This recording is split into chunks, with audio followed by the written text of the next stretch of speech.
Boa noite, senhor presidente, senhor secretário, senhores e senhoras vereadoras, colegas educadores, colegas secretários, público em geral.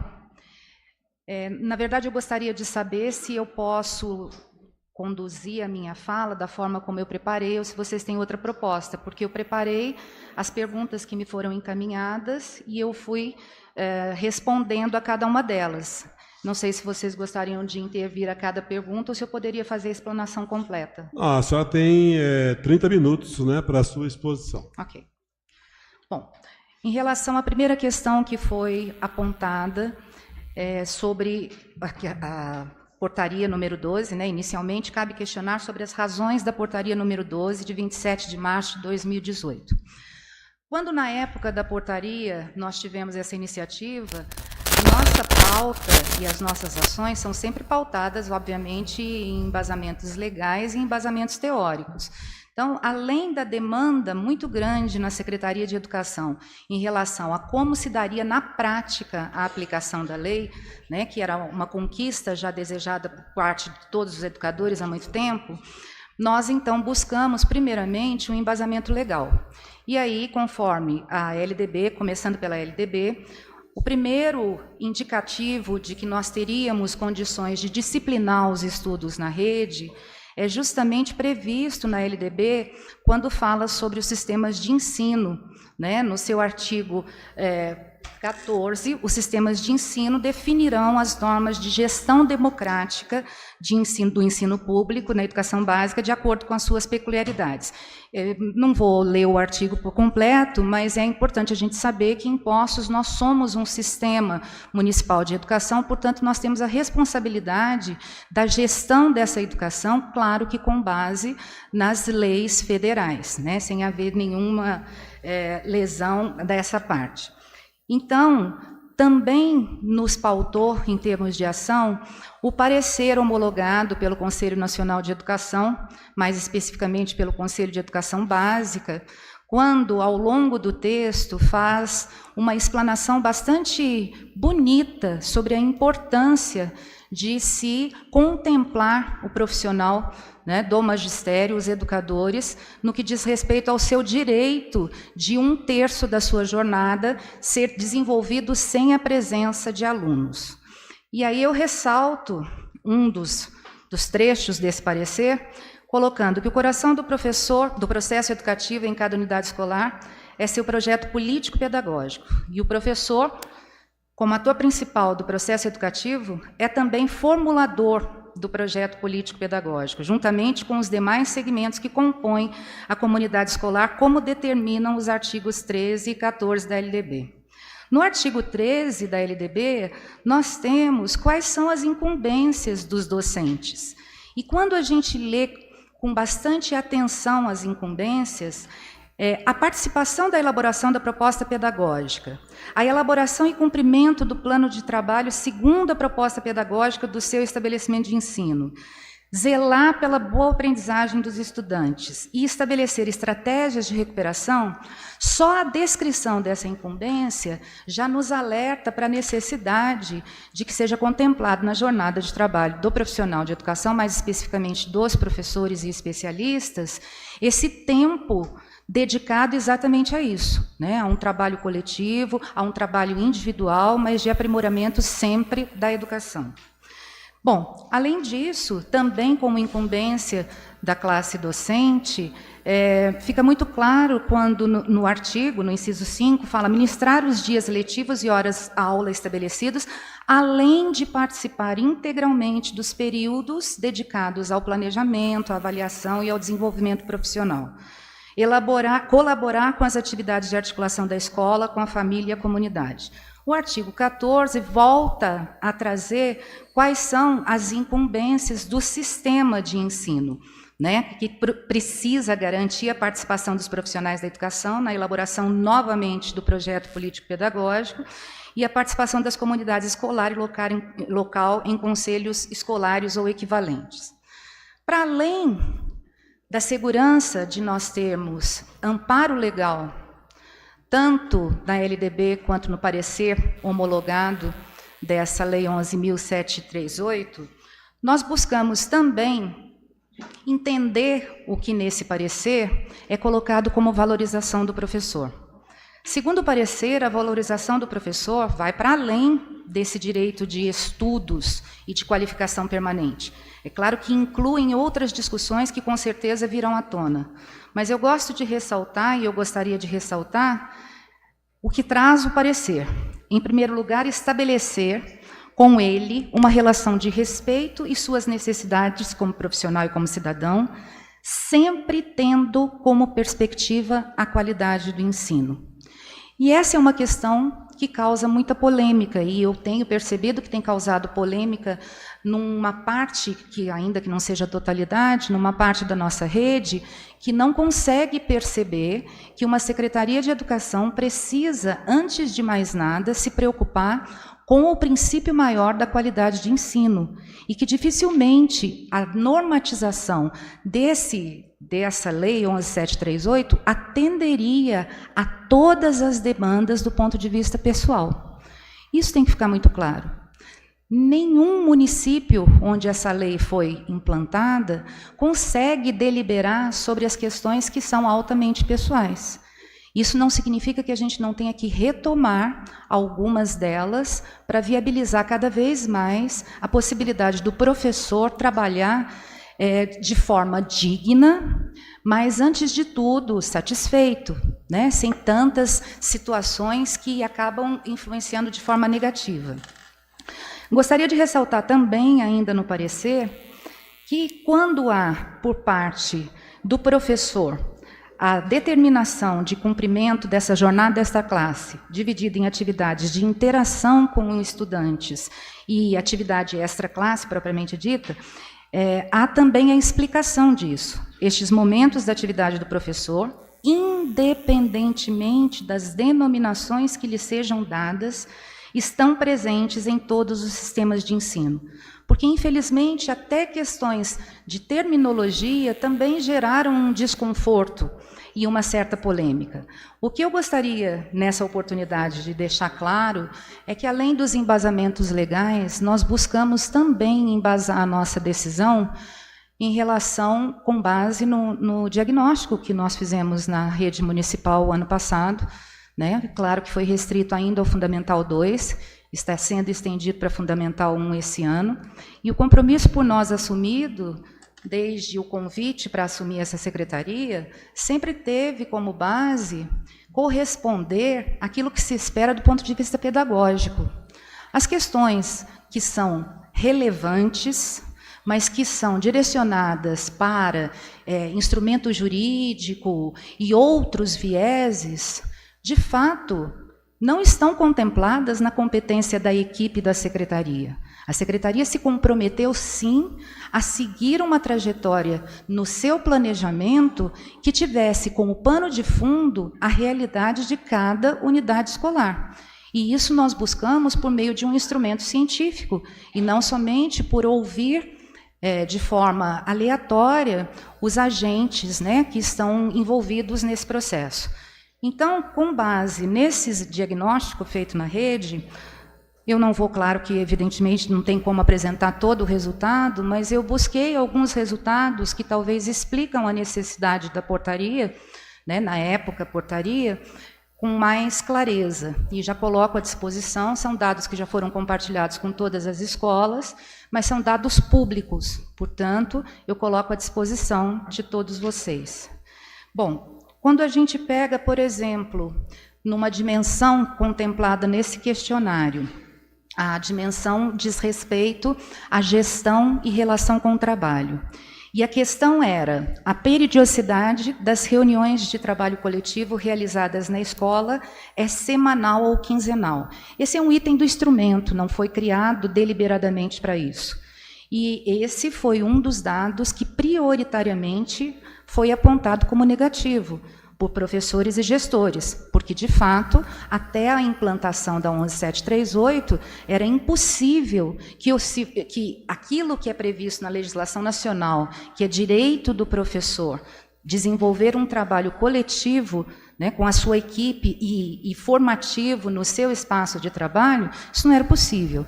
E está aí o dado levantado na rede. Outra questão que diz respeito a esse item tratava do seguinte tema: a jornada de trabalho dos professores contempla um tempo para participação em reuniões, planejamentos de aulas e correção de atividades. E, novamente, as respostas foram negativas, porque isso, de fato, não acontecia. Além disso, esse questionário trabalha com diversas dimensões da escola. Na dimensão, por exemplo, do ensino e aprendizagem, nós fomos surpreendidos por um dado muito interessante que demonstra claramente a necessidade da escola se instrumentalizar por meio de reuniões periódicas e sistemáticas para pensar um pouco sobre a realidade da sua escola. A escola precisa ser um espaço em que haja perspectiva de vida, perspectiva positiva. E esse item é um item que, para nós, é um dos mais importantes da gente parar para pensar e para a gente legitimar a necessidade dos encontros coletivos da escola. O item diz assim: a maioria dos estudantes da minha escola será capaz de ter êxito realizando faculdade. E aí nós temos mais de 50% dos alunos dizendo que não concordam, e nós temos mais de 40 professores dizendo que não concordam. Qual é o papel da escola, então? Essa é uma questão que precisa ser pensada para além de qual instrumento jurídico deverá normatizar os estudos coletivos da escola. Eu preciso pontuar que a preocupação dessa pessoa que está aqui hoje como secretária é uma preocupação de uma educadora, que sempre defendeu e sempre vai defender que a educação de qualidade se faz pelo compromisso do estudo, da dedicação. Se esses momentos de estudo são desconfortáveis para alguns, a gente pode tratar disso com responsabilidade. A mesma responsabilidade que a equipe da secretaria vem tendo em desenvolver o projeto dessa gestão. Além disso, também como um dado coletado, nós temos algumas questões importantes. Por exemplo, quando não entendem algumas coisas, os alunos podem perguntar para os professores várias vezes até entenderem. E, infelizmente, nós tivemos um número expressivo de alunos dizendo que não. E isso indica um modelo ainda de gestão de sala de aula altamente centrado no professor. Se a defesa da Política Nacional de Educação, não que eu legitime tudo o que a Política Nacional de Educação prevê, mas se a defesa do educador responsável é uma educação democrática, o exercício da democracia se faz pelo exercício do diálogo. E esse diálogo precisa se estender também para os alunos. Quando eles não se sentem no direito de perguntar quantas vezes forem necessárias para entender alguma coisa, algo precisa ser pensado, né? E outros dados importantes, eu só vou parar com nesse aqui, porque diz respeito a uma situação que também hoje tem uma legislação nacional, embora já seja tema de preocupação da nossa parte há muitos anos, que são a frequência ou na verdade, a incidência das situações de intimidação, né, do bullying. Quando a gente fala em intimidação, a gente se reporta mais ao fenômeno bullying. E nós temos na nossa rede alguns indicativos muito sérios que colocam esse fenômeno presente, sim, nas escolas, e em pelo menos 30% dos nossos alunos declarando já terem assistido as cenas de intimidação. Isso significa que nós temos espectadores, temos alvos e temos atores de bullying nas nossas escolas, e mais do que isso, e eu chamo a atenção para esse dado, quando eles apontam onde esses episódios acontecem, nós fomos surpreendidos também por quase 15% de respostas dos alunos dizendo que isso acontece dentro de sala de aula. E nós sabemos o quanto o professor trabalha na sala de aula. Mas nós também precisamos saber o quanto esse professor precisa estar mais instrumentalizado para reconhecer um fenômeno como esse como algo sério e relevante e passível de interrupção a qualquer momento na sua aula. As relações humanas precisam ser mais importantes do que os conteúdos. Isso nós defendemos desde o nosso primeiro dia. E aí eu chamo a atenção para algumas questões que estão sendo colocadas, como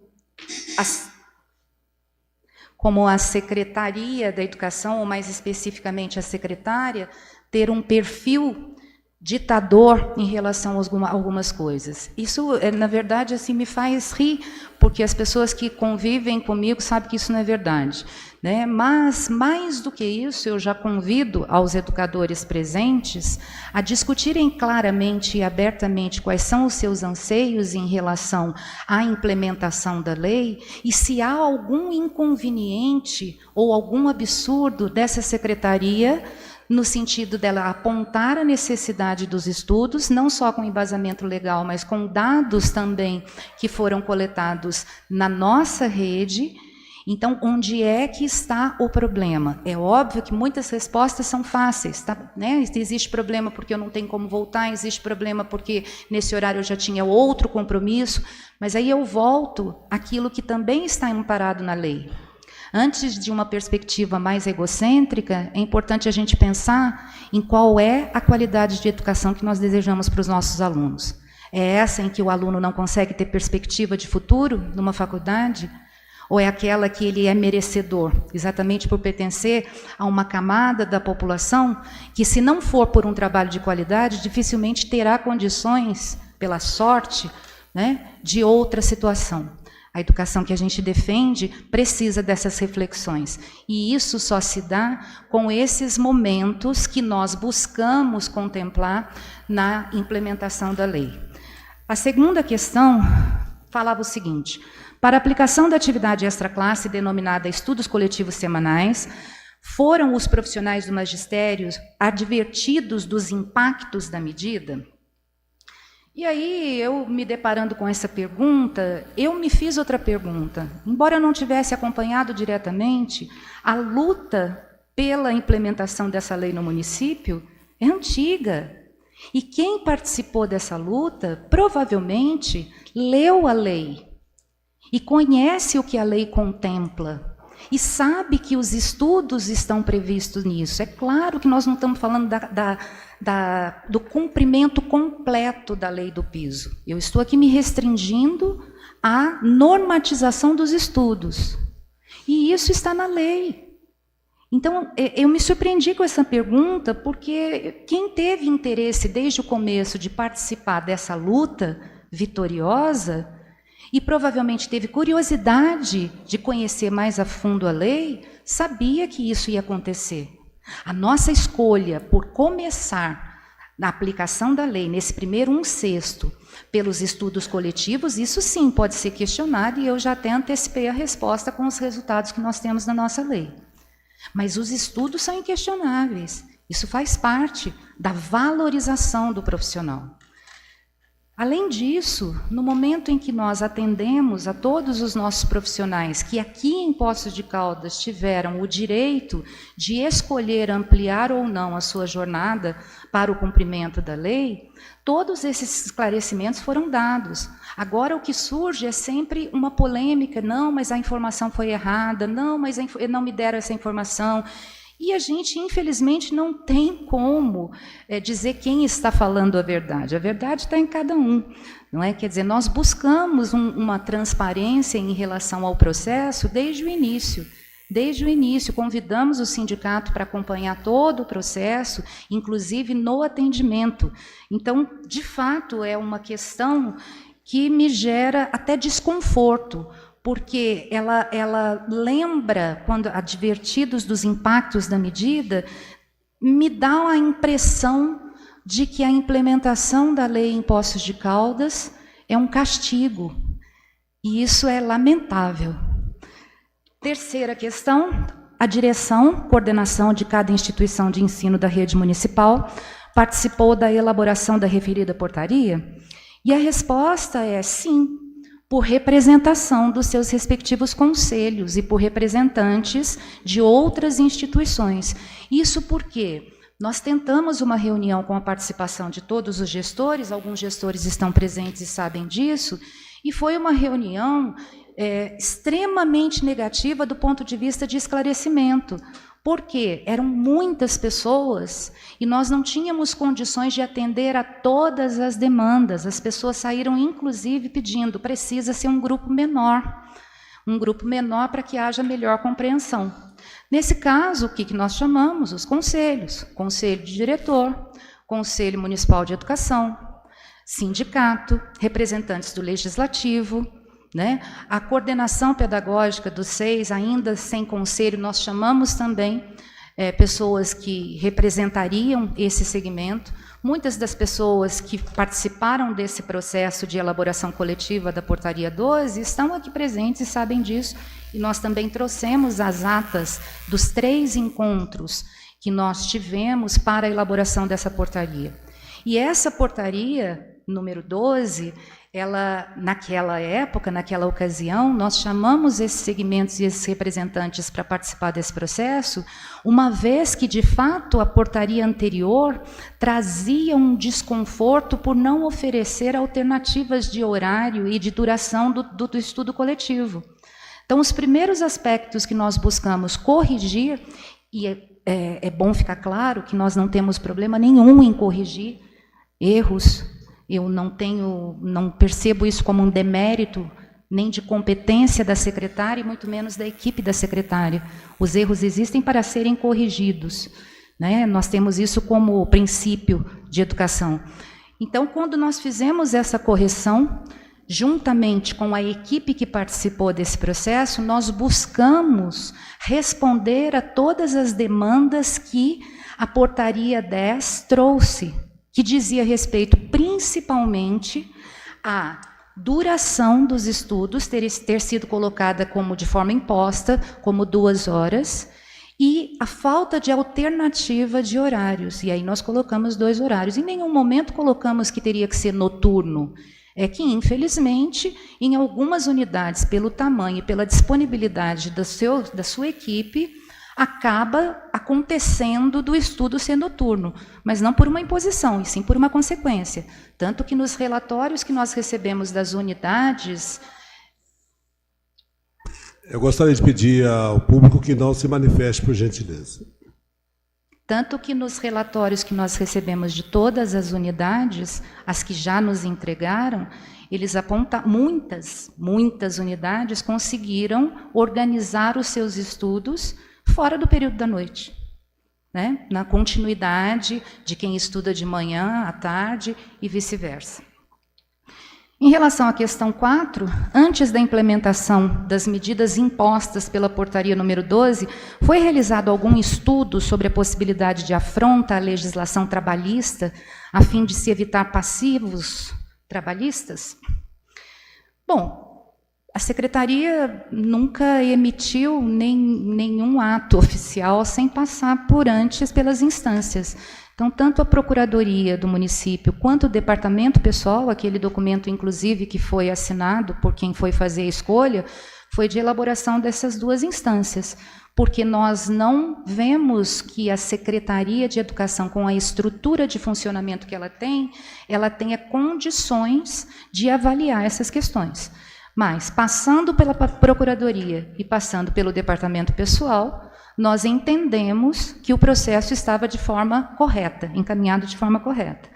Inclusive, o documento assinado passou por essas 2 instâncias. A questão 5 diz o seguinte: existe a possibilidade de atendimento para situações excepcionais, como de profissionais que residem em outro município ou distante da unidade, ou que possuem outros vínculos e devem estar presentes nos estudos coletivos semanais, porém não possuem essa disponibilidade? E aí a gente fala de forma muito confortável, além dos esclarecimentos que vêm sendo dados acerca, por exemplo, do Vale Transporte, porque isso é direito do trabalhador. Então, se há necessidade de pedir, mas esse pedido tem que ser feito direto no Departamento Pessoal, que já está avisado disso desde o começo. Agora, com o novo decreto publicado, nós também fizemos questão de colocar algo nesse decreto que pudesse ampliar a possibilidade de outros olhares avaliarem situações que são mais específicas e mais pessoais. E aí nós pedimos, então, que no artigo 15 desse decreto, número 12624, fosse colocado que os casos omissos serão resolvidos pela secretária, ouvido o Conselho Municipal de Educação. Desde a primeira portaria, se existe uma coisa que incomoda e que incomodou a nossa secretaria, é o formato da portaria terminar sempre com casos omissos, fica de incumbência da secretária. Isso, ao nosso ver, é bastante contraditório com o modelo de gestão que a gente tem com a equipe. Então, poder ampliar esse processo, passando os casos omissos para o Conselho Municipal de Educação, tendo uma devolutiva do Conselho Municipal de Educação, aí sim a Secretaria se posiciona. E é dessa forma que a gente já tem agido, né? Nós recebemos essa semana, ainda que não tivesse acontecido esse momento, acho que foi semana passada, já recebi professores da zona rural, né, já recebi profissionais que vieram conversar especificamente sobre os seus casos, e o que nós fizemos foi, ponha no requerimento que isso será encaminhado para o Conselho Municipal de Educação.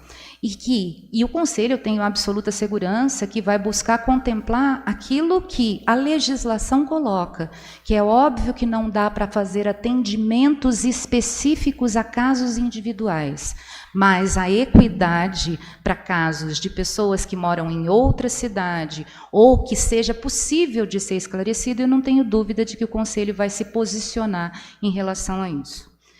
E, por fim, a última questão que me foi colocada é que, previamente à publicação da portaria número 12/2018, foi realizada uma análise técnico-jurídica buscando evitar que o ato exorbitasse do poder regularmente? Bom, eu peço desculpas se for repetitiva, mas a Secretaria de Educação buscou, desde o começo, normatizar os estudos, inclusive por uma necessidade da própria rede de saber como isso deveria se dar na prática. Se a portaria passou pelas questões jurídicas, claro que passou. Mas nós não temos competência, não é o nosso papel, e eu quero reiterar isso aqui. Eu sou uma educadora, eu não tenho problema nenhum de fazer correção de instrumento jurídico. Isso não me diminui, não diminui a minha competência. Estou disponível, sim, para a conversa, embora dentro dessa casa eu tenha sido acusada de não receber as pessoas, e eu digo agora publicamente, isso não é verdade. Eu recebo a todos que me procuram, seja por e-mail, seja pela roda de conversa, ou seja pelo desejo de uma educação de qualidade. O que eu não admito é desqualificar o nosso trabalho da Secretaria de Educação ou desqualificar um processo que está instaurado e é legítimo, que é de diálogo verdadeiro. Isso eu não admito. Querer que isso acontecesse aqui na Câmara foi a maior prova de que o cenário era mais importante para alguns educadores do que propriamente o diálogo. E é lamentável que isso aconteça.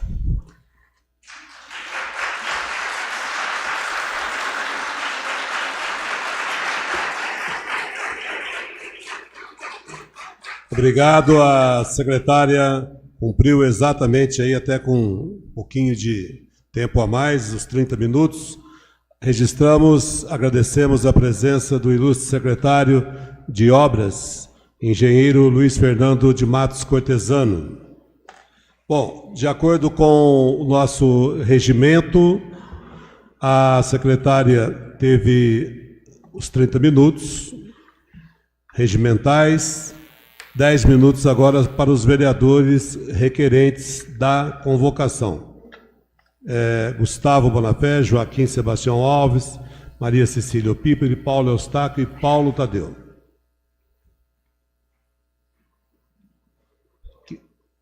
Os vereadores que... Joaquim abre mão da palavra. Gustavo Bonafé. Só uma dúvida sobre o processo agora. Os demais vereadores que votaram favoráveis também à convocação terão espaço para... Exatamente. 5 minutos depois para cada vereador. Perfeito. Vossa Excelência, como está aqui na relação, tem o tempo também à sua disposição. Por isso que nós citamos o nome. O presidente também abre mão do questionamento por enquanto, mas Vossa Excelência quer começar já? Posso fazer os questionamentos. Vereador Gustavo Bonafé com a palavra. Perfeito. Primeiro, obrigado, secretário, pela presença, pelas explanações. Acho que é importante a gente, enquanto Casa Legislativa e Casa do Povo, ouvir todas todos os lados envolvidos nessas questões. Então, acho que hoje a gente chega num momento crucial para gerar esse entendimento sobre a execução de uma conquista da classe. Sim. Eu sempre quero enfatizar isso, porque a gente não pode esquecer que o surgimento da Lei Complementar 193 é resultado de uma luta de anos da classe dos educadores, né, e que finalmente foi viabilizada na nossa cidade. E reconhecendo todo o processo histórico pelo qual essa luta passou, né? Alguns questionamentos que eu tenho aqui, primeiro, até em relação a esses casos omissos e o encaminhamento para o Conselho. Qual é o prazo, né, para a resolução desses casos omissos? E quando eu digo resolução, é pelo menos o retorno ao profissional que entra com um pedido. Qual tem sido o prazo de resposta a esse profissional e se já existe um levantamento de quantos casos omissos, né, chegaram para a Secretaria até então? Na verdade, isso está sendo contemplado agora no decreto recém-publicado, e eu particularmente fiz um atendimento só, que eu mesma orientei que se fizesse por escrito para encaminhar para o Conselho. É claro que eu tenho que tomar conhecimento junto ao Conselho de qual é o seu calendário e se é possível que seja otimizado esses casos em reuniões extraordinárias, mas isso eu preciso deliberar junto ao Conselho, porque não é uma decisão da Secretaria. A Secretaria, tão logo recebe o requerimento, encaminha para o Conselho. O Conselho tem reuniões mensais? Quem é do Conselho?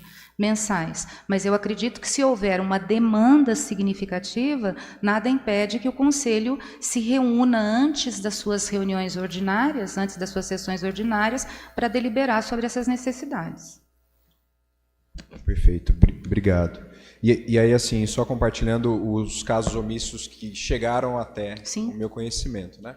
Essa questão do profissional ter que retornar à escola depois que ele já encerrou o expediente para cumprir o estudo coletivo.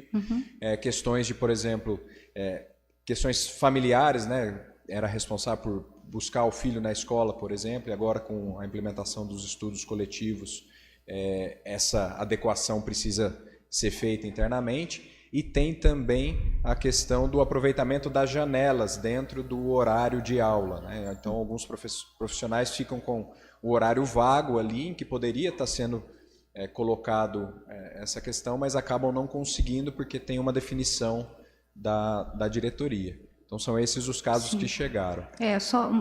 Desculpa, eu posso falar? Não? Pode. As questões das janelas é que me preocupam causar confusão por parte de quem faz a queixa, porque, primeiro que seria absolutamente impossível os estudos coletivos acontecerem nas janelas, porque elas não são coincidentes, né? Então, se não descaracteriza esse tipo de estudo. Mas, de qualquer maneira, seja qual for a demanda, eu penso que ela é legítima para a pessoa. Talvez ela não seja legítima para o princípio maior, que precisa ser contemplado, uma vez que uma lei não vai conseguir nunca atender às questões que são altamente pessoais, né? Algum sacrifício acaba sendo feito. Não, perfeito. Ainda dentro dessa questão, né, no artigo 53A da Lei Complementar, ela traz que o cumprimento do 1/3, 50% na unidade, ele será feito em horário definido pela direção, né, coordenação, com a concordância, se não me engano é essa a palavra que está na lei, com a concordância da Secretaria de Educação, né? E aí os estudos coletivos, por exemplo, estariam nesse 50% do cumprimento do 1/3. Sim. Como que está sendo na prática essa execução da autonomia das escolas perante a definição desses horários e tudo mais? A autonomia é total, porque a escola encaminha para a secretaria o horário que ficou definido junto ao seu grupo, e até agora nós não recebemos, que quando a gente fala com a concordância da secretaria, é só porque logo na elaboração coletiva nos foi perguntado se esses estudos poderiam ser feitos ao sábado. E é óbvio que isso do ponto de vista legal, não seria possível. Então, quando a gente fala com concordância da secretaria, é no sentido de preservar a escola, de não propor nada que, do ponto de vista da lei, haja discordância, né, da lei trabalhista, etc., ou de acordos. Então, é nesse sentido, mas a secretaria não interferiu em nenhum dos horários que nos foi apresentado. Hoje nós temos já tabulado o horário de todas as unidades e não tivemos nenhum problema em sugerir a alteração de algum horário. Tá. Perfeito. Eu acho que é a última pergunta, né, presidente? Está acabando o meu tempo. Até retomando um pouco a origem desse processo de regulamentação para aplicação da Lei Complementar 193. Por mais que tenha sido já comentado de alguma maneira, eu queria dar um enfoque maior nisso. Então, a questão é, como que foi o processo de construção para a regulamentação da Lei Complementar? Quem foram os atores sociais envolvidos nessa discussão? E como que a Secretaria de Educação recebeu manifestações gerais da classe? Né? Se a gente tinha algum canal de comunicação em que o profissional individualmente poderia se manifestar. Né? Então, são essas questões para a gente, de novo, abrir luz sobre como que foi a construção dessas regulamentações, que independente da forma como ela veio, Sim. houve esse processo. Então, eu queria que destacasse os principais atores e como que o profissional, por exemplo, eu, professor, poderia me manifestar nessa construção. Bom, a manifestação dos professores ou dos atores que não estavam representados ali por aqueles segmentos, né, de conselho, de legislativo, nunca foi bloqueada na secretaria. Tanto que a secretaria, até por um apontamento feito pela equipe do sindicato, de que estava havendo uma falha interna na Secretaria de Comunicação, né, de comunicação no sentido de dar esclarecimentos a respeito da Lei 193 e na época da portaria. Nós, então, nominamos quais seriam as pessoas que estariam responsáveis por esse atendimento, e essas pessoas ficaram quase que exclusivamente em dedicação a responder essas questões. Né? Então, agora, voltando à sua questão, a elaboração, a reformulação da lei complementar, ela foi feita a muitas mãos, porque além da representação dos conselhos, nós tivemos uma participação efetiva do sindicato, exatamente para que nós não incorrêssemos em erros que, do ponto de vista legal, eram muito mais passíveis de observação por parte da equipe do sindicato do que de mim, por exemplo. Né? Então, nós nunca nos furtamos de convidar esses atores na elaboração, e isso foi encaminhado várias vezes para a Secretaria de Governo, devolvido para as correções. Enfim, não houve em nenhum momento o impedimento de participação de opiniões. Eu preciso reiterar isso. A Secretaria sempre esteve aberta para receber quem estivesse lá procurando informações a respeito dessa lei. Secretário, só para dentro de um... O tempo já está esgotado. Então, eu entendo que, pela sua fala, não houve bloqueios, mas como foi o processo de informação? Por exemplo, quando teve essas pessoas definidas... Né? A rede, uma pergunta fechada, né? A rede foi informada? Sim, nós temos uma forma de comunicação com a rede que é por e-mail pessoal, todas as pessoas recebem, independente do seu cargo, né, da sua função dentro da secretaria, mas também houve uma publicação pelo próprio sindicato, nominando as pessoas que tinham sido escolhidas pela Secretaria de Educação para dar conhecimento sobre o assunto. Então, assim, foi amplamente divulgado isso, né? Não, perfeito. Eram essas as considerações. Agradeço, secretária, parabenizo pelo trabalho junto à equipe e junto a toda a classe, no sentido de fazer valer, né, essa lei, o primeiro surgimento dela. Agora a gente se encontra nesse desafio para a execução dela de uma maneira saudável a todos. Então, essas são minhas considerações por hora. Obrigado, presidente. Vereadora Maria Cecília também está aqui na nossa relação, por gentileza. Senhor presidente, senhora vereadora, senhores vereadores, excelentíssima senhora secretária de Educação, demais secretários presentes, funcionários, servidores do município de Poços de Caldas, público presente, muito feliz de ter essa casa cheia, mais uma vez, é importante a participação popular, eu acho que é muito importante o debate e o diálogo, né? Sinceramente, eu sou uma socióloga, mas eu também tenho que entender um pouquinho de legislação, secretária, porque, enquanto vereadora, eu tenho que fazer meu papel de fiscal, de saber se as legislações estão pertinentes ou não, né? Então, eu tenho que fazer isso enquanto vereadora que estou representando a população de Poços de Caldas. Eu queria fazer uma leitura, presidente, de um texto que eu acabei fazendo, né, que diz o seguinte: em seu discurso de posse, a presidenta Dilma Rousseff, importante ressaltar o nome da presidenta Dilma Rousseff, foi enfática ao declarar que somente com o avanço na qualidade de ensino poderemos formar jovens preparados, de fato, para conduzir a sociedade da tecnologia e do conhecimento. A presidenta da República também se referiu à valorização do magistério como uma das condições para a busca dessa qualidade, afirmando que só existiria um ensino de qualidade se o professor e a professora forem tratados como as verdadeiras autoridades da educação, com formação continuada, remuneração adequada e sólido compromisso com a educação das crianças e jovens. De fato, não podemos pensar em qualidade da educação sem adequação formal, inicial e continuada, condições de trabalho, remuneração e adequada jornada de trabalho dos professores. No parecer nacional de educação, na Câmara de Educação Básica, no parecer 9 de 2009.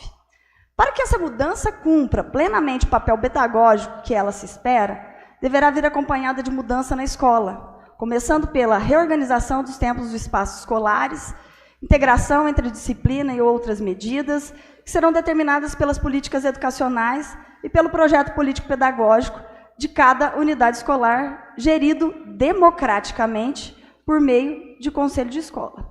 Observe-se que o período que deve ser reservado dentro da jornada de trabalho para atividades extraclasse é para estudo.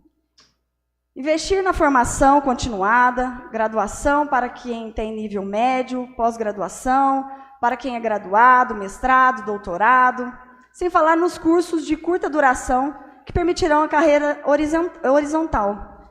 Sem formação continuada, o servidor estagnará no tempo quanto à qualidade e efetivamente do trabalho, o que comprometerá a qualidade da educação, que é o direito social humano fundamental.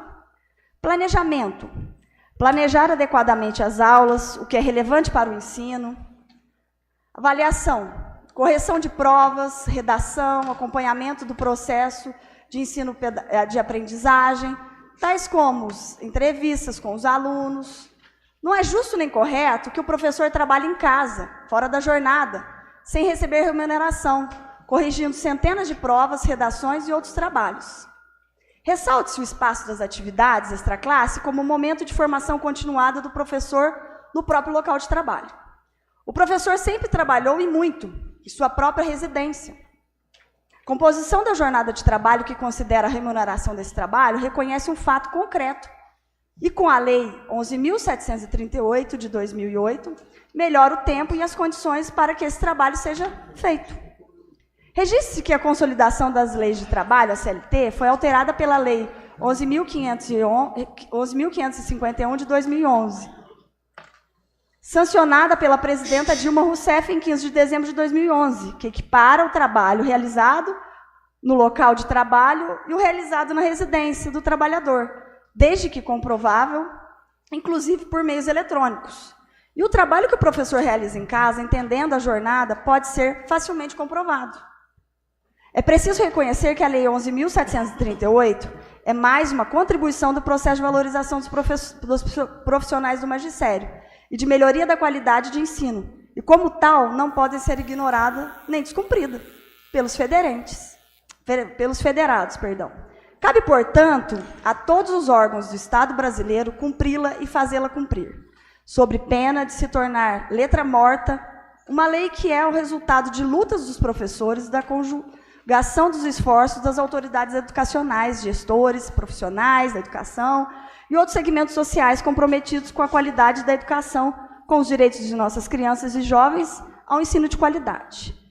Diante disso tudo, que foi desdobramento da lei complementar, da implementação da Lei 11.738, e que no município é a Lei Complementar 193, eu gostaria de fazer uns questionamentos à secretária.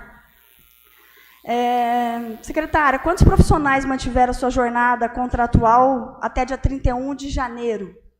Desculpa, quantos profissionais? Quantos profissionais contratados? Contratados? Sim. Não, eu não tenho esses números, Cícera. Não Desculpa, tem? não tenho esses números aqui. Tá bom. Não tenho, mas assim, posso pedir, inclusive, se você me deixar essas perguntas, me comprometo de encaminhar. Tá bom.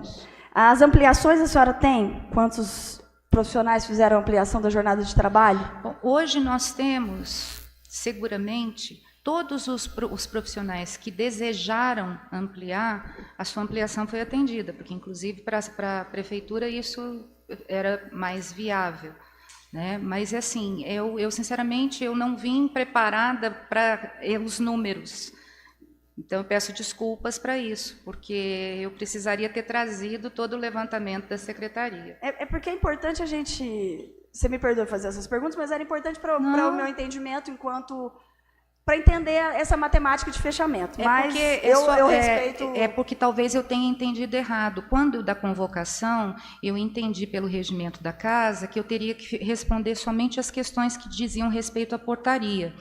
Se eu soubesse que viriam perguntas dessa natureza, eu teria certamente trazido. Isso não é nenhuma indisposição de resposta, é só porque eu não tenho em mente esses dados. Tá, é porque como eu entendo que isso é relativo Sim, e efetivamente sem dúvida, importante, sem dúvida. E é correspondente à portaria número 8, que não existe mais, né, que foi revogada, mas ela tinha esse caráter para que eu pudesse entender. Talvez, eu não sei se eu entendi direito, mas a sua pergunta busca saber quais os profissionais que não foram atendidos até 31, é isso? Não, quantos ampliaram? Porque a portaria abria para ampliação. Sim, para ampliação. Né? Uhum. Quantos outros profissionais ampliaram? Também é referente à portaria 8. Né? Uma coisa que me chamou a atenção, secretária, é quando no decreto se coloca que os casos omissos serão resolvidos pela Secretaria Municipal de Educação, ouvido o Conselho Municipal de Educação. Quer dizer que o conselho pode ser ouvido, mas ele não pode ser as pontuações e a determinação que foi feita dentro do conselho pode não ser acatado pela Secretaria de Educação? A não ser que haja, por parte do conselho, o que eu duvido, a opção por algo que seja absolutamente individual e que não contemple a lei como um todo. Mas dificilmente a secretária vai se opor a uma deliberação de um conselho. Afinal de contas, o conselho tem os seus segmentos representados. Sim. E a gente quer acreditar que cada pessoa que faz parte do conselho foi legitimamente eleita pelos seus pares.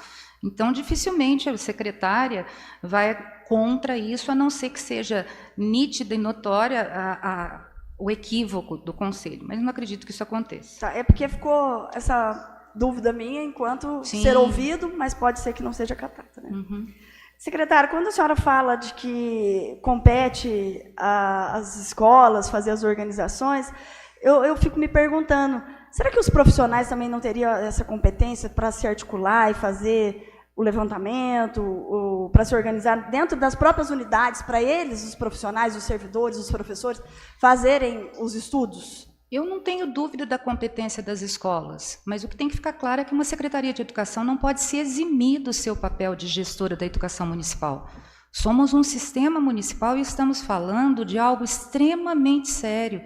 Então, nós buscamos, inclusive, com essa forma de disciplinar os estudos, né, disciplinar no sentido de organizar, nós buscamos atender uma demanda que veio da rede. Por quê?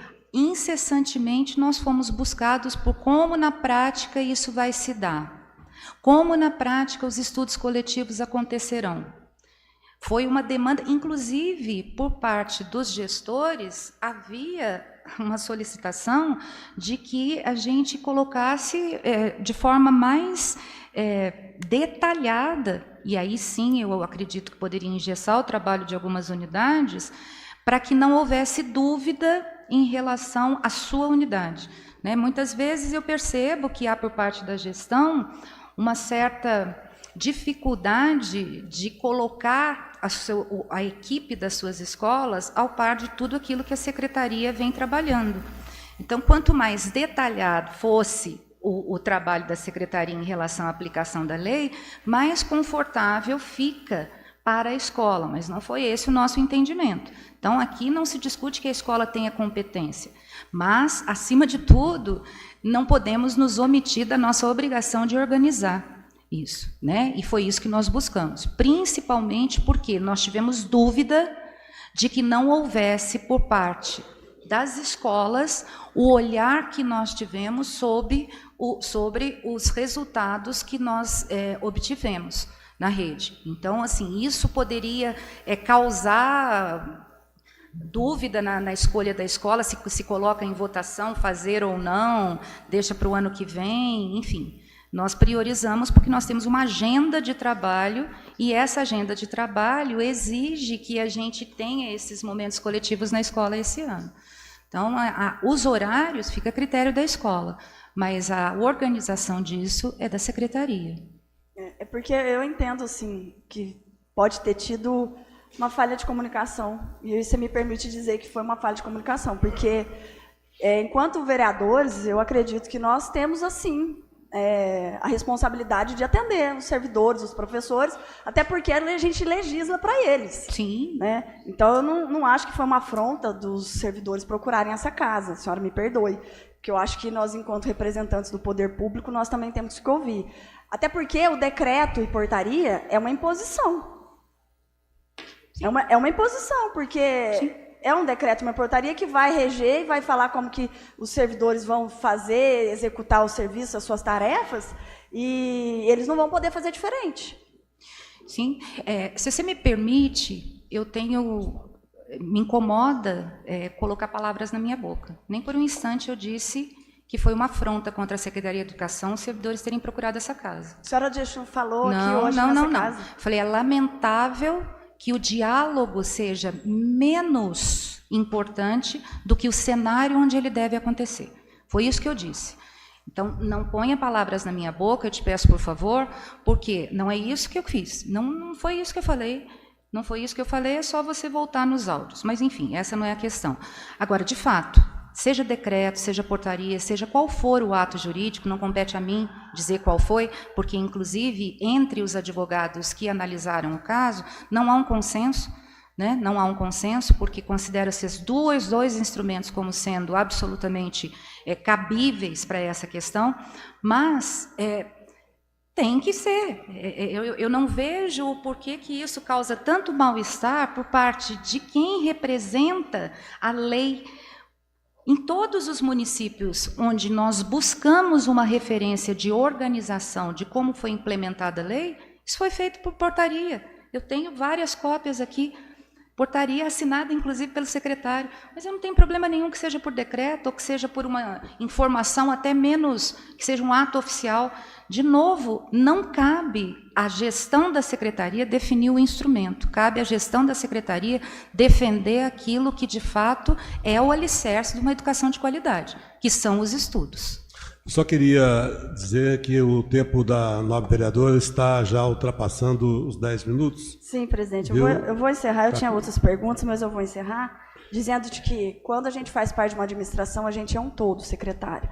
Se os secretários e os procuradores têm algum conflito de informações, ou eles não sabem qual portaria que tem que seguir, se é portaria, se é decreto, cabe à Câmara de Vereadores, que é fiscalizadora do Poder Executivo, mostrar o caminho correto. E eu fiz com muita responsabilidade, muito respeito ao Poder Executivo, demonstrando que, enquanto tem falhas, e quando não se sabe qual seguir, porque tem divergência de procuradores dentro de um governo, de uma administração, eu, enquanto vereadora, não posso me titubear, porque eu estou aqui para fiscalizar. Obrigada, senhor presidente. Continuamos, então. Vereador Paulo Eustáquio, abrindo mão aí para o vereador Paulo Tadeu.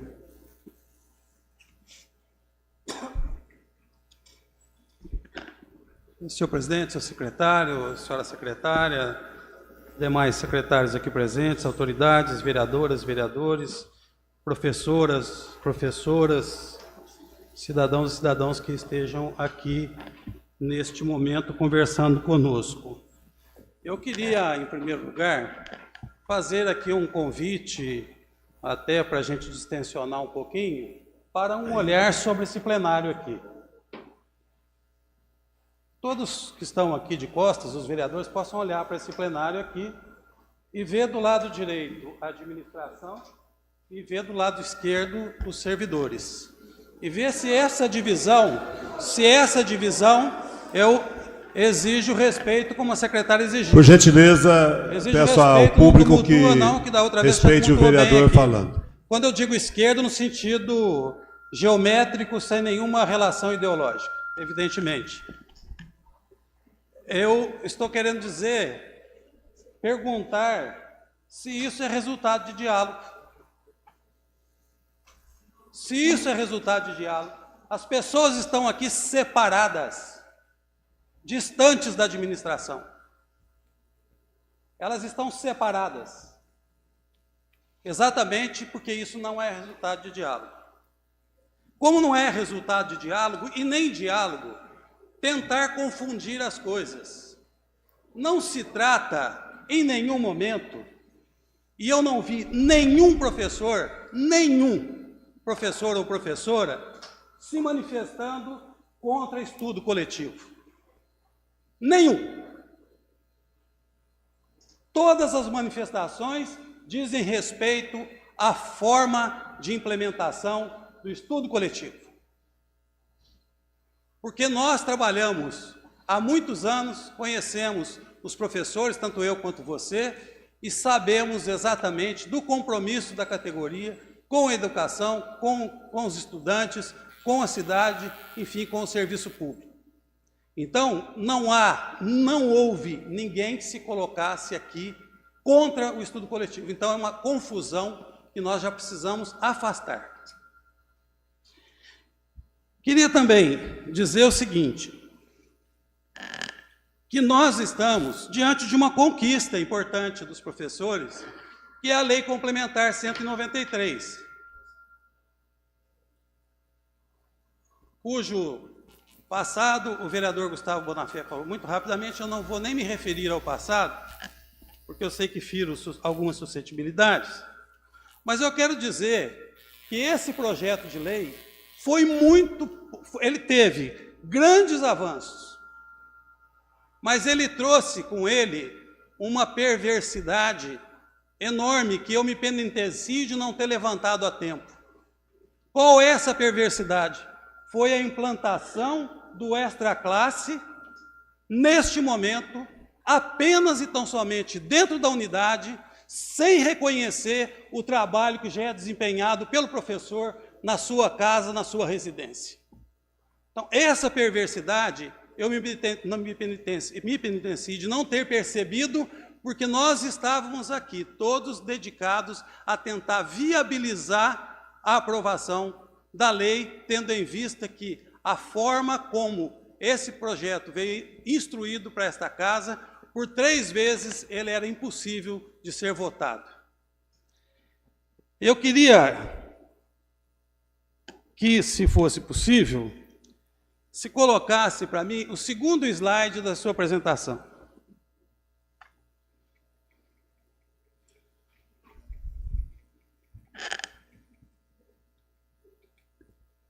Esse?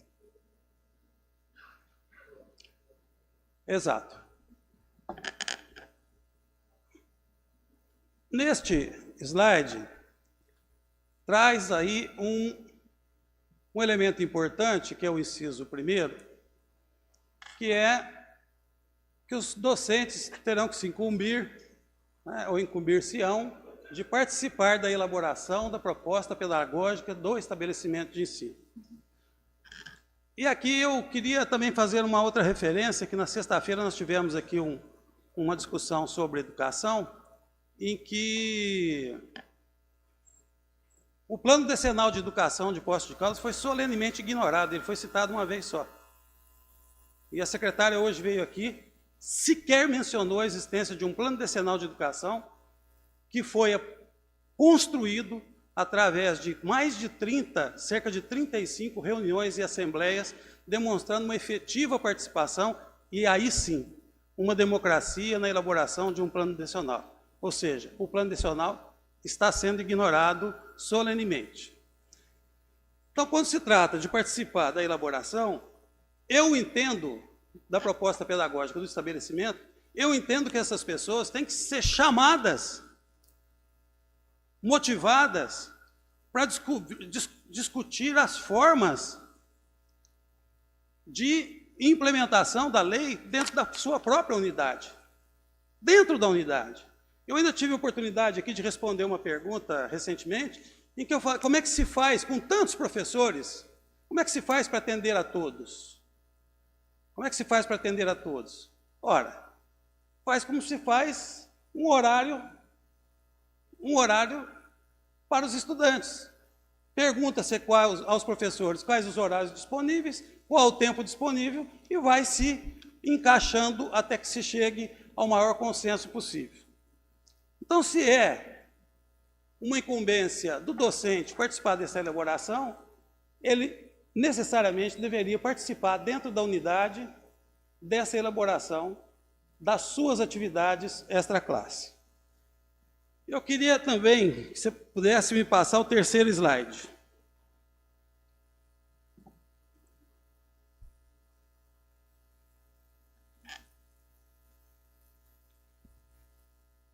Ministrar os dias letivos e horas-aulas estabelecidas.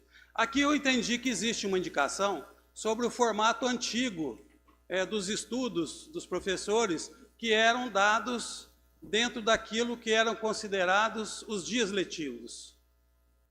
Eu entendi como uma referência. Não, esse é um dado da LDB, né? Eu só só repliquei aquilo que a lei já preconiza. Sim, mas ao replicar, eu entendi que estava se fazendo uma referência à LDB, no sentido de que o período que antigamente era utilizado para estudo não pode ser utilizado em função da LDB. É essa a referência que foi feita? A LDB, desde o início, sempre preconiza a questão das 800 horas para os alunos. E ela também... A forma como os estudos vinham sendo desenvolvidos, embora contemplasse isso, não era totalmente legal do ponto de vista dos inspetores, porque só considerava-se como dia letivo 70% das aulas, né? E aí tem outros vieses. 560 horas? Não, do dia letivo. Então, quando tinha... Daquele dia, daquele dia, isso. Daquele dia. Não, é porque, na verdade, também a LDB preconiza que não deve haver aula de 45 minutos. Não, então, 2 pesos e 2 medidas. A LDB, ela coloca para os sistemas deliberar sobre a duração da aula. Coloca. Eu posso, no parecer mesmo... Vamos discutir isso mais profundamente? Aliás, seria uma discussão ótima, porque o meu desejo, como educadora, era romper com essa divisão que é absolutamente injusta com determinadas áreas de conhecimento. Mas essa sim é uma discussão que precisa da participação de todos. Mas lei é lei. Sim. Lei é lei. Sim. Nós não estamos discutindo isso. Quarto slide, por favor.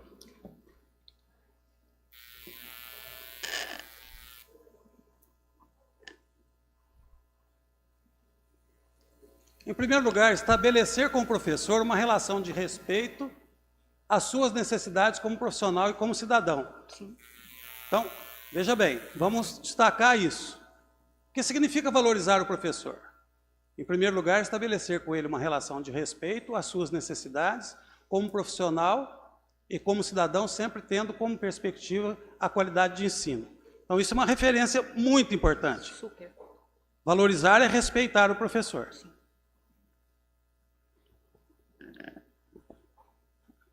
Aí eu vou avançar aqui para um recurso recorrente da secretária durante essa fala, que foi, num primeiro momento, comparar a pesquisa, o resultado da pesquisa é mais importante do que o instrumento jurídico. Sim, foi dito. A pesquisa, o resultado do diagnóstico, ele é uma ele tem muito mais importância do que o instrumento jurídico. O instrumento jurídico, não creio ter ouvido outra palestra, mas quero dizer o seguinte, o instrumento jurídico, ele é central. E aí nós vamos começar a debater o que é importante nessa questão. Vejam só, a Lei Complementar 193 foi aprovada nessa casa com um prazo de adesão até 31 de janeiro. Alguns de nós, vereadores, propusemos a extensão desse prazo. A recomendação que nós recebemos é que o prazo era suficiente. Segundo o Executivo, o prazo era suficiente, que não deveria haver a extensão. Isso está na lei. A lei preconiza 31 de janeiro. Aí não existe pesquisa, não existe diagnóstico, não existe necessidade, não existe demanda que permita ao Executivo ampliar esse prazo por portaria. A portaria, dentro dos atos normativos, é um instrumento menor do que decreto, tem que estar referenciado num decreto, não pode contrariar o decreto, e o decreto não pode contrariar a lei.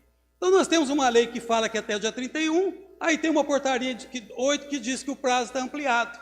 Contrariou a lei. E quando a gente se insurge aqui, porque isso bastava mandar para cá um projeto de lei em respeito a esta casa, não ao cenário, ao ambiente desta casa, ao ambiente de debate, de diálogo, de discussão, de formulação das leis, bastava mandar para cá um projeto de lei em regime de urgência. Nós votamos recentemente aqui um regime de urgência em uma semana. Chegou no dia 15, nós votamos no dia 22, sem oposição de ninguém, porque era interesse da cidade, do município, do servidor. Aí se faz uma portaria. Quando nós nos insurgimos contra a portaria, qual que é o gesto da secretaria? Olha, eu vou fazer uma nova portaria revogando aquela. Aí essa portaria perde o objeto. E aí eu vou legislando por portaria. Quando a gente se insurge contra a portaria 10, vem a 12. Quando vem a 12, que seria provavelmente sustada na terça-feira passada, a gente amanhece com um decreto também ilegal, porque ele transcende o que está escrito na lei, muito embora tenham sido pescadas algumas coisas das conversas internas aqui e levada para a elaboração do decreto, que também é legal, porque ele transcende o que está na lei. Ele não pode transcender o que está na lei. Esse é um entendimento básico. Não precisa ser jurista, não precisa ser advogado, não precisa ser procurador. Procura lá a hierarquia das leis, entra lá na internet, a hierarquia das leis. Você vai ver lá como é que funciona. Constituição, legislação infraconstitucional, lei complementar, lei, decreto, portaria, ato, instrução normativa. Então, por melhor que seja a intenção, não há como contrariar a legislação, sem desrespeitar o poder legislativo. Ainda que eventualmente não tenha sido o caso, né? Particularmente na última terça-feira, pairaram algumas dúvidas, porque afinal de contas nós íamos votar a sustação, aí a gente amanhece com um decreto revogando a portaria, e amanhã a gente vai tentar sustar o decreto, aí vai ter outro decreto revogando o decreto, e nós vamos com isso até quando? Há uma questão que foi feita uma referência de um indicativo daquela pesquisa que foi feita, em que a conclusão da secretária foi que 37%, 38% dos estudantes entendiam que eles não poderiam perguntar ou levantar dúvidas, tentar dirimir dúvidas junto aos professores. Cerca de 37% entendia que não. E aí, num diagnóstico muito preciso, a secretária diz o seguinte: é preciso romper com esse modelo. A palavra não foi romper, foi outro, mas cabe. Com o modelo de gestão centralizada no professor. As decisões de cima para baixo da secretaria refletem também uma gestão centralizada e autoritária. Porque se não há diálogo com quem está insatisfeito, e aí não é questão de procurar o departamento pessoal, presidente. É uma questão de localizar as insatisfações e buscar ser proativo, ir lá, dialogar lá no campo, onde as pessoas estão vivendo a dificuldade dela. Se não faz isso, a gestão é autocrática, a gestão é centralizada. Só queria dizer que o tempo já está esgotado, nobre vereador. Senhor presidente, eu teria muitas mais coisas ainda para dizer. Porque algumas afirmações, professora Flávia, eu creio, não sou porta-voz de ninguém, porque ninguém me pediu, mas a minha sensibilidade me impõe, porque as pessoas não podem responder. Você se referiu às dificuldades das professoras como egocentrismo. Eu preciso falar, porque agora Pode falar sobre o egocentrismo. Você me desculpa, mas você entrou exatamente naquilo que é o meu estudo. Egocentrismo não tem nada a ver com o que eu falei. Eu falei em perspectiva sociomoral egocêntrica. Você conhece a teoria de raciocínio moral? Eu me reportei a isso. O que eu estou dizendo é que esse cenário propicia isso. Um discurso que defende uma perspectiva sociomoral muito inferior àquela que nós defendemos, que é uma perspectiva sociomoral moral, pautada em princípios de educação de qualidade. Em nenhum momento eu falei que o professor tem uma visão egocêntrica. Por favor, ou você conhece, eu, por exemplo, eu conheço lei. Eu fui absolutamente humilde em dizer, não sei qual é o instrumento, não sei qual é o instrumento, minha única preocupação é que nessa gestão da secretaria nós possamos desenvolver aquilo que é prioritário, que são os estudos. Professora, foi isso? Eu entendi bem o que você disse. Então eu estou corrigindo. Então, veja bem, corrigindo a sua fala. Agora, veja bem, eu não tenho nenhuma dificuldade, porque o meu tempo está esgotado, evidentemente eu não vou discutir filosofia com você. Isso não é filosofia, não isso tem é nenhuma psicologia. dificuldade, não tem nenhuma dificuldade de discutir filosofar com você, nem tanto pela minha competência, mas pelas tuas conhecidas limitações que não são de hoje. Eu queria também, quando nós perguntamos, presidente, e aí eu quero... Pedir às pessoas que... Eu não vou olhar feio para quem está se manifestando, como fez a secretária em relação aos professores quando se manifestaram. Podem se manifestar à vontade. Queria mais uma questão. Quando nós fizemos uma pergunta, e a Cissa fez uma pergunta aqui, sobre a questão se os professores foram advertidos. Isso tem uma lógica dos professores serem advertidos. Por que tem essa lógica? Veja bem, senhor presidente, esse requerimento foi aprovado por unanimidade nessa casa. Veja como ele foi respondido. Quantos profissionais do magistério estão sendo obrigados a voltar para a unidade em período diferente daquele em que exercia suas atividades antes da aplicação da Lei Complementar 193? Discriminar por unidade profissional e horas semanais. Olha a resposta, senhor presidente. Olha a resposta. Esse requerimento é da casa, deixou de ser meu e da Cissa. Informamos que a portaria 12, construída coletivamente, com representante da Câmara, do Conselho de Educação, do Conselho de Acompanhamento do Fundeb, do Sindicato, do Conselho de Diretores, dos coordenadores de unidade, da Procuradoria-Geral do Município, possibilita que os estudos coletivos semanais sejam realizados em 2 opções de horário. Os horários definidos pelas unidades educacionais, em comum acordo com os servidores, seguem na tabela anexa. Não respondeu. E aqui, para mim, é essencial, porque aqui é que mora o problema. São 271, eu posso responder, porque hoje agora, eu tenho 271 professores que voltam para a escola, tá? São 271 perfeito. Das escolas, e dos 600 e alguma coisa. Perfeito. Vereador, eu só queria pedir a Vossa Excelência para concluir. Senhor presidente, eu vou concluir aqui com mais 2 questões só, encerro mesmo, porque senão não tem o menor sentido a minha participação nisso aqui.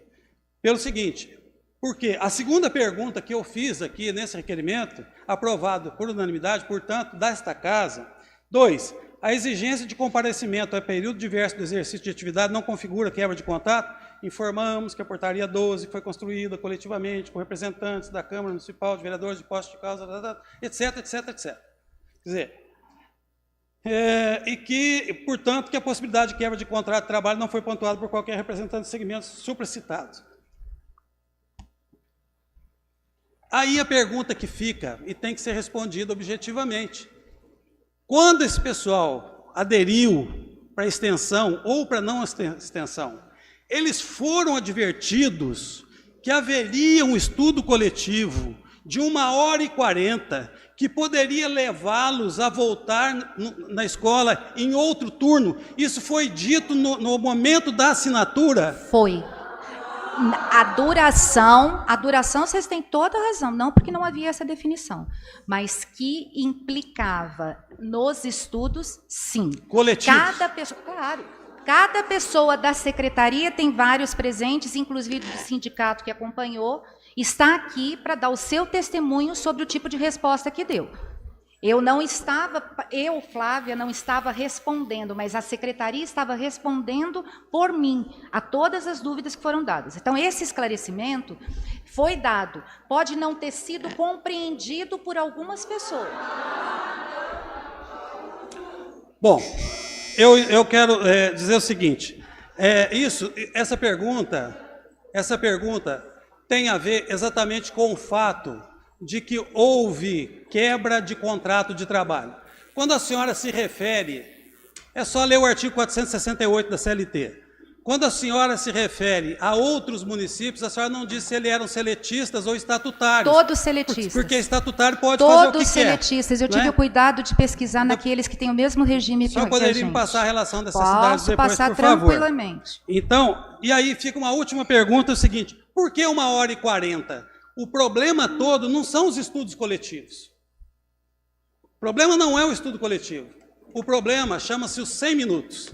Esse é que está fazendo gente voltar para a escola, gente perder a rotina, gente sofrer com isso, porque tem alguns que estão com problema, inclusive de alimentação, de transporte.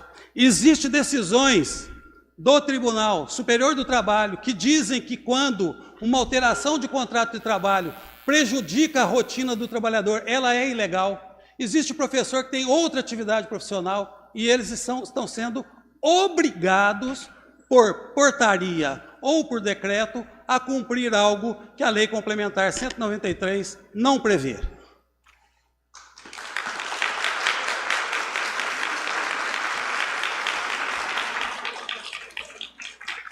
Muito bem, encerrada a participação dos vereadores proponentes, perguntamos se demais vereadores também gostariam de fazer perguntas. Vereadora Maria Lígia, primeira a se manifestar. 5 minutos, de acordo com o regimento. Boa noite a todos, boa noite, presidente, secretário, vereadores, professores, secretários, todos que estão aqui presentes. Eu gostaria de saber, apesar de a secretária já ter dado uma pincelada aí na sua fala, mas eu gostaria de saber quais são as vantagens e fundamentos teóricos sobre o estudo coletivo. Se você pode me colocar.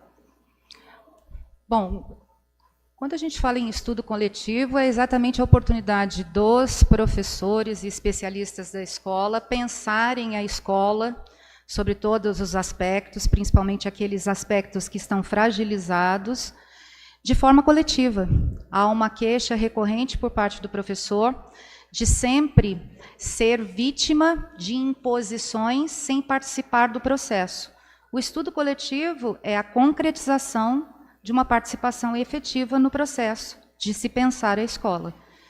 Quer dizer, eu lamento que ele gere tanto transtorno para alguns, mas a devolutiva que nós temos, de onde já está sendo desenvolvido, é que muitas questões das escolas, antes que passavam despercebidas ou que não havia esse tempo para poder planejar e organizar, estão sendo possíveis de serem planejadas, de serem ressignificadas nos estudos coletivos.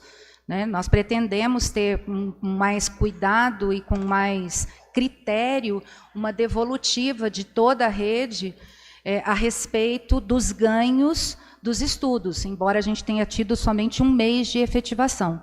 Agora, do ponto de vista teórico, toda a literatura que defende a gestão democrática, ela coloca a necessidade de participação efetiva de todos os agentes. E aí eu vou para além da participação coletiva só dos professores, e coloco também das famílias, dos alunos, né? Mas, especificamente sobre essa questão, se pegarmos poucos exemplos e poucos nomes de referência para um processo de gestão democrática, Nova, Arroio, Paro, todos eles colocam como necessidade urgente de se melhorar a educação pública por meio desses trabalhos coletivos e de uma formação centrada na escola.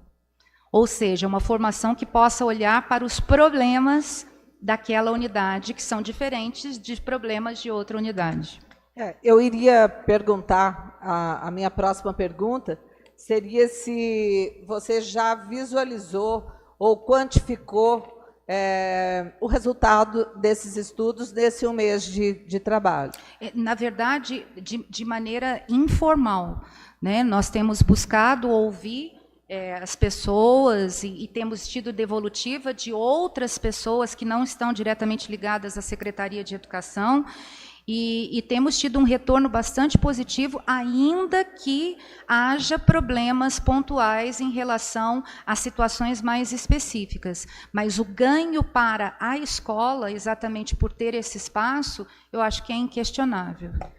Eu, inclusive, posso falar e servir de exemplo que as unidades onde eu trabalho têm tido um resultado bastante positivo com esses estudos. Por favor, vamos respeitar quem está usando a palavra. Eu acho que as pessoas que não concordam com isso devem trabalhar lá na escola, e aí eu acho que seria bom colocarem isso para a direção da escola, porque pelas pessoas que trabalham lá no CAIC, nós e no PMJ não tivemos nenhuma crítica negativa ou que as pessoas estivessem entendendo que não tenha trazido bons resultados para a unidade e para si próprio. Tá? Uma outra pergunta que eu gostaria de fazer, e finalizo com ela, é se já existe na Secretaria algum preparativo, alguma meta ou alguma situação que já envolvam os estudos para 2019, a partir de janeiro. Essa foi, inclusive, uma pauta da reunião de coordenação que nós temos semanalmente, já para agora, como prioridade do segundo semestre, além da finalização do documento norteador para as escolas, na elaboração dos seus currículos, a gente já também encaminhar essa discussão, uma vez que o ano que vem, para os professores, é óbvio que ficará muito mais confortável a integralidade da aplicação da lei, mas, de novo, será um momento de muito desafio para a Secretaria, porque o processo de contratação e de chegada de profissionais nas unidades com as horas a menos que os professores que atualmente estão na escola terão ano que vem para poder desfrutar do seu 1/3 como um todo, isso demanda um trabalho enorme da Secretaria. Então, isso já está na nossa pauta para começarmos antecipadamente esses estudos, embora não tenha condições da gente já fazer o processo de contratação ou de concurso sem ter o quadro completo. E isso é a nossa providência para os meses de julho e agosto. Ok, obrigada. Continua livre a palavra, vereador Lucas Arruda.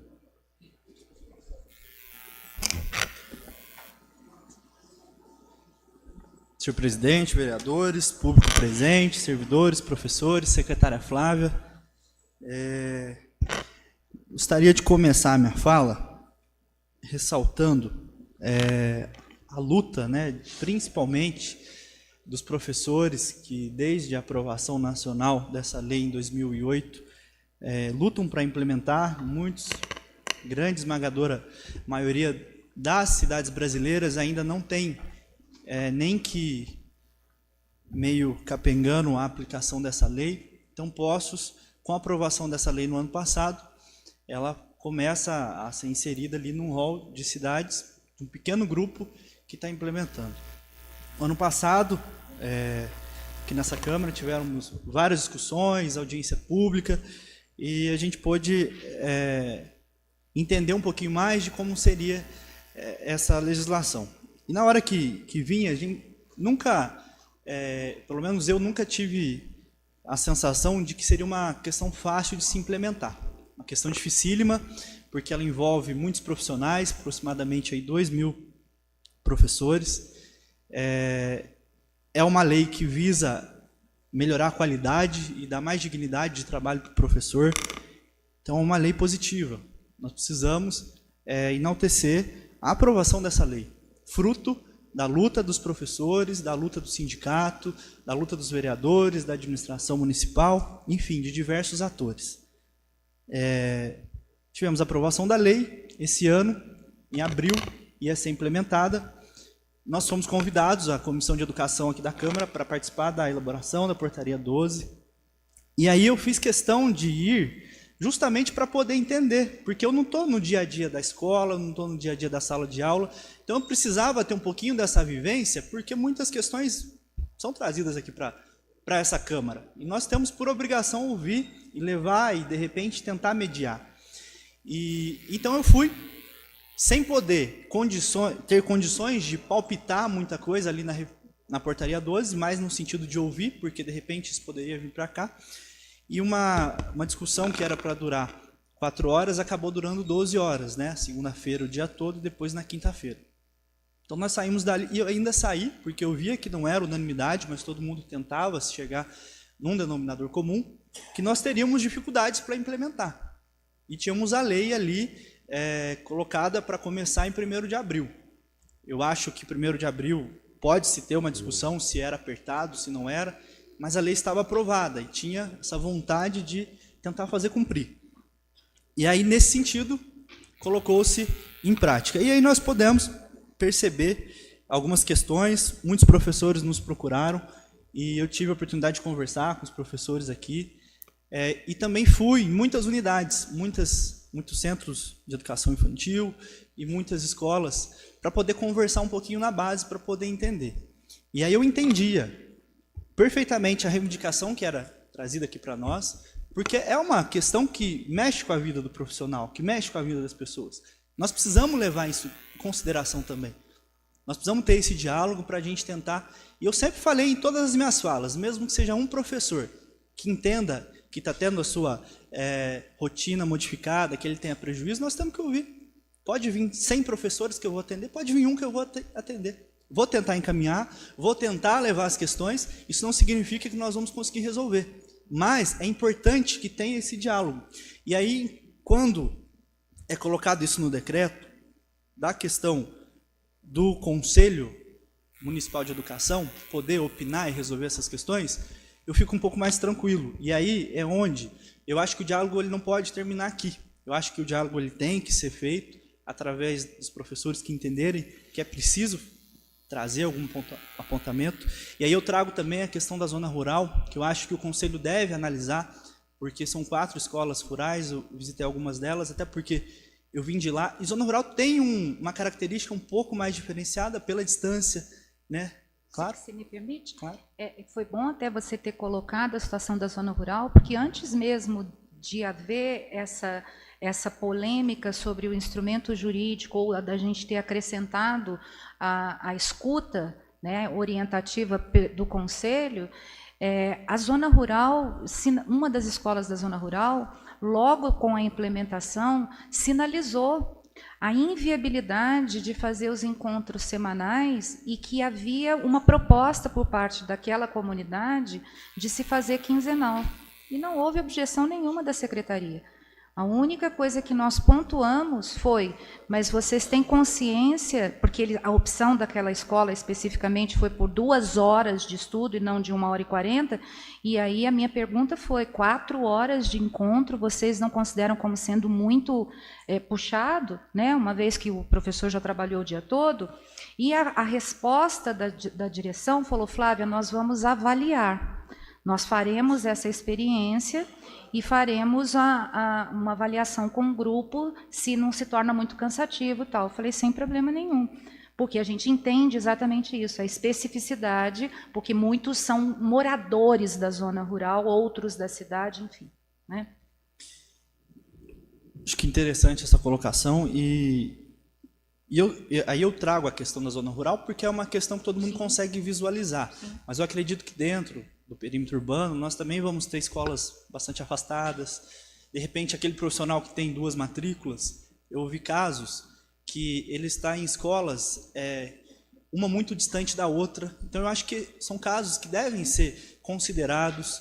Eu acho que o caso do transporte, né, como já foi colocado, e outros casos, enfim. E aí, secretária, gostaria de parabenizá-la, também a equipe, pelo trabalho desenvolvido, mas pedir também a questão de, depois de um tempo, não sei se o tempo necessário seria nas férias do meio do ano, a possibilidade de uma pesquisa, de uma avaliação com todos os profissionais, para poder extrair, e aí eu acho que seria bacana até fazer uma apresentação aqui nessa Casa de Leis, do que cada um conseguiu extrair disso, do que ele está achando, se é benéfico, se não é, e de repente desse montante de ideias, deixar aberto também para ideias de repente mudanças ou não, porque eu acho que esse diálogo ele tem e deve ser constante, e realmente a gente não vai conseguir resolver tudo, mas eu acho que é importante a gente manter isso, para que a gente possa, de fato, não ter professor que esteja insatisfeito, porque senão a gente sabe que não vai ter um rendimento bacana,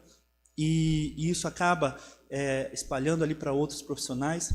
Então a gente quer legislar, a gente sabe que vai ter dificuldade, a gente quer a melhoria na qualidade da educação do nosso município. Sim. Então é mais nesse sentido de contribuição mesmo. Sim. E de estar à disposição para conversar, mesmo que seja com um profissional de educação, para que a gente possa tentar resolver todos os problemas. Será impossível resolver todos, mas na medida do possível, pelo menos tentar encaminhar de uma forma mais positiva. Muito obrigado. Obrigado, vereador Lucas Arruda. Vereador Ricardo Sabino dos Santos. Senhor presidente, senhores vereadores, vereadoras, público presente, secretária Flávia, eu já fui bastante contemplado nas perguntas e na fala, tanto da vereadora Lígia quanto do vereador Lucas, mas faço questão de dar a minha contribuição aqui, em primeiro lugar, para te parabenizar por estar conosco aqui hoje, demonstrando o seu conhecimento, tanto intelectual quanto realmente à frente de uma secretaria que está tendo um trabalho bastante coeso, e que eu gostaria de destacar aqui, que também busquei estar em algumas escolas, em alguns SEIs, dialogando, e tive uma queixa ou outra, mas não no sentido de que não deve existir o estudo coletivo. Sim. Então, eu acredito que problemas sempre existirão. O problema não é o problema, e sim a forma como ele é tratado. E todas as questões que vieram a mim, eu tive condições de encaminhar à Secretaria de Educação, e tenho certeza que vocês sempre tiveram as portas abertas para o diálogo e para chegar a um denominador comum. Eu tenho certeza também que nós precisamos destacar bastante a conquista que foi para a nossa cidade dentro deste governo, depois de tantos anos de luta da categoria que merece sempre ser valorizada, que é a conquista da lei do piso, né? Então, realmente parabenizar, pedir que possa, na medida do possível, construir essa democracia que tem como base a tolerância, sempre buscando no diálogo, sempre buscando chegarmos a um denominador comum, e como o Lucas já aponta, acho que seria muito interessante uma pesquisa dentro de algum tempo, para que nós tenhamos números quantificados, né, de quem está realmente satisfeito, colhendo frutos positivos. Eu presenciei algumas reuniões, alguns estudos coletivos, que eu achei muito interessante, alguns professores trocando ideia com o colega, que aquele aluno tão trabalhoso, tão difícil, mas eu trato ele dessa forma e funcionou, sabe? E isso, e outras quantas coisas que podem ser realmente muito positivas desse estudo coletivo. Então, fica os meus parabéns, obrigado por estar conosco nesta casa, neste dia. Quero agradecer, fique à vontade. Não, eu que agradeço as suas palavras, as contribuições feitas tanto por você quanto pelos outros vereadores. Nós já estamos mesmo pensando num instrumento que possa, de forma muito justa, né, e verdadeira, ter um feedback da rede. Pensamos em postergar um pouquinho, até para que haja um tempo hábil para se avaliar, né? Uma vez que a lei foi implementada dia 1º de abril, nós tivemos abril e maio, e agora estamos passando por essa situação momentânea de recesso, de suspensão de aulas. Então, a gente gostaria de ter pelo menos 2, 3 meses disso para poder ter um olhar bastante crítico e justo em relação a como estão se desenvolvendo esses encontros. Bom, eu acredito que o plenário não tem mais nenhuma pergunta a fazer, secretária. Mais uma pergunta para a secretária. Só uma... Porque eu não posso deixar a secretária embora sem falar isso, presidente. Porque o estudo coletivo, eu entendo de que foi uma grande conquista para os servidores, para os profissionais, para os professores, mas isso foi desde a lei de 2008 que foi aprovada, concretizou agora, mas nós não podemos deixar passar despercebido, senhor presidente, que em nenhum momento nós estamos dizendo que os professores não querem fazer o estudo coletivo.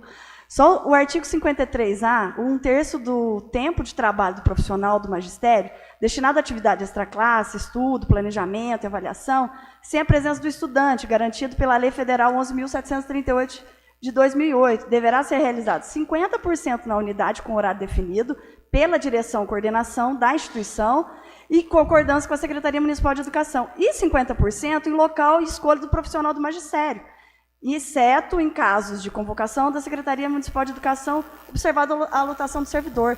Então, em nenhum momento foi cogitado pelos servidores que não vamos fazer o estudo coletivo. Nós não estamos dizendo de que as portarias, os decretos estão em desacordo com a lei municipal. Então, eu não podia, secretário, sair dessa sua vinda aqui sem dizer isso, presidente. E eu encerro. Secretário, fica à vontade. Secretário, eu queria, como um dos autores, né, desse requerimento de convocação, dizer a Vossa Senhoria o seguinte: Câmara, eu acredito que não seja realmente cenário, é a casa do povo. É aqui que eu convivo já há muitos anos, já tive, no passado, Vossa Senhoria, numa administração do ex-prefeito Paulo Tadeu, que eu, em muitas oportunidades, combati, né?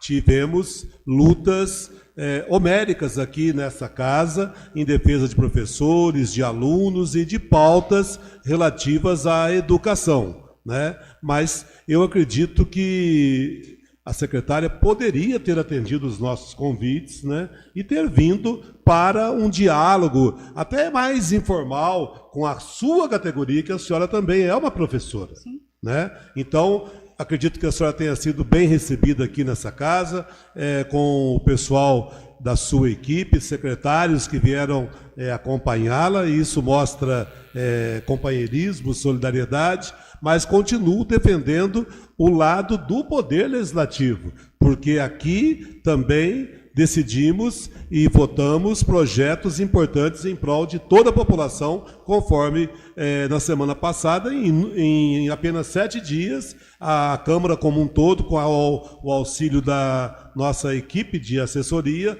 analisou e deu pareceres favoráveis a projetos de interesse dos servidores públicos, né? Assim como daqui a pouco teremos também outros projetos aqui na pauta. Então, espero que Vossa Senhoria possa dialogar com a categoria da melhor forma possível, porque nessa vida, no mundo, nós não estamos apenas aqui para ouvir somente elogios, né, tapinha nas costas. Nós temos que conversar e ouvir críticas também, conforme a senhora certamente deve estar preparada para ouvir essas críticas. Então, eu queria, finalizando, agradecer a sua presença aqui, mas espero que numa outra oportunidade não tenha necessidade de fazer convocação, que a senhora atenda a um convite, porque aqui estão os representantes do povo, 15 vereadores eleitos pela população de Poços de Caldas, com o objetivo de trabalhar, dialogar em prol de toda a população. Muito obrigado.